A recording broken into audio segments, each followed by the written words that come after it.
nobody's talking about essentially the radicalisation of young white men. I'm far more frightened of the far right than I am of Islamic terrorism, because the far right is far more mainstream.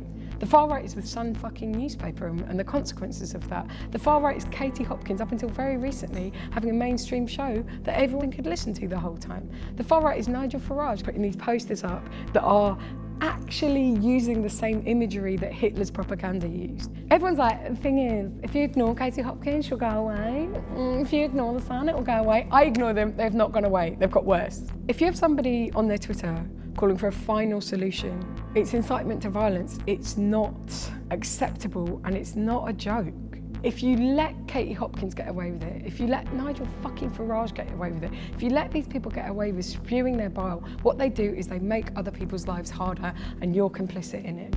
When I first heard about the Finsbury Park mosque attack, I was really angry and upset. I think it's the very worst of humanity to attack people who are trying to worship people who've done nothing to anyone being harmed for the sake of hatred. When Jo Cox, the MP, was murdered, she was murdered by somebody who, as they committed that crime, shouted "Britain first, Britain first." Then when he's at his trial, he shouts "Death to traitors, freedom for Britain." This is all around Brexit. This is all around the rhetoric that Nigel Farage whips up. You've got the Sun that lies and creates a false front page headline saying that 20% of Muslims have sympathy for jihadis, which wasn't true at all. They had to publish an apology, which they published like that big. Oh, thanks, that helps, right?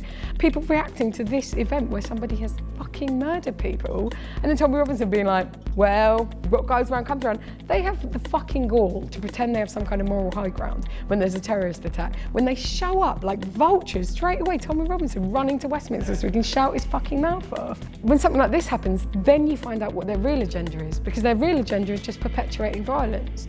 And there's a double standard when it comes to how the media treats people. It's almost been as if people are trying to shame the victims of this crime.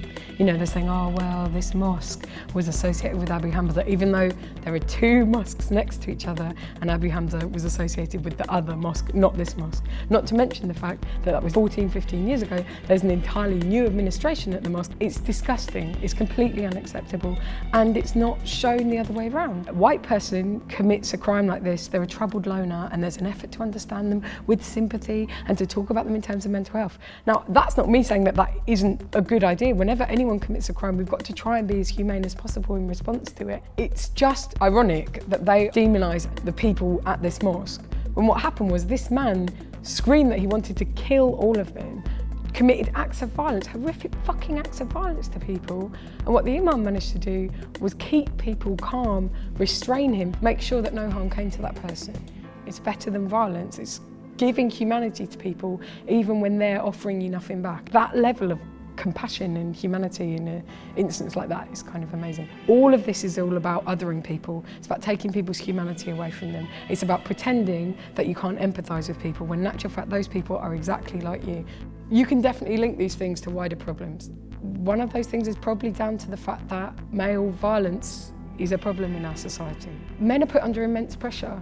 Men are alienated. It's very difficult to live up to certain ideals of what it means to be a man in this society because they're bullshit. Me talking about the far right and then me saying things like toxic masculinity. I mean, I'm just begging for people to abuse me online here, but it's about vulnerable people being targeted by extremists and exploited and made to do terrible things because they've got no one they feel they belong to.